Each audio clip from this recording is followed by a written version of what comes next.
నేను పుట్టిన ఊరండి అది.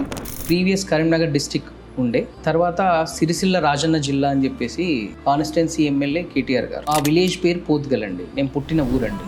బేసికల్లీ అభిమానం అనేది మన తల్లిదండ్రుల పైన, మన తోబుట్టువుల పైన, మన స్నేహితుల పైన కాకుండా పుట్టిన ఊరి పైన కూడా అభిమానం ఉండాలనే ఉద్దేశంతో నేను మా ఊరి పేరు పెట్టడం జరిగింది. ప్రీవియస్ మా ఫాదర్ వాళ్ళు చెరుకు తోటలు ఉండేవండి, బెల్లం ఆడిస్తారండి. సో హాలిడేస్ టైంలో కానీ స్కూల్ అయిపోయాక కానీ అక్కడ చెరుకు పిప్పి వేయడానికి ఏదైనా పని కోసం వెళ్ళేవారు. సో అప్పుడు ఆ చెరుకు రసంలో కొన్ని సందర్భాల్లో నిమ్మకాయ పెట్టేసుకొని పిండేసి తాగితే దాని రుచి అనేది ఇప్పటికీ మర్చిపోలేదు. సో ఆ ఇంటెన్షన్స్ తోటి ఏదైనా ఊరికి ఏదైనా మా ఊరిని ఫేమస్ చేయాలనుకోండి, ఒక రకంగా ఊరి పేరుతో పాటు చిరస్థాయిగా ఉండగలుగుతాం అనేది కాన్సెప్ట్తో కూడా మనం రావడం.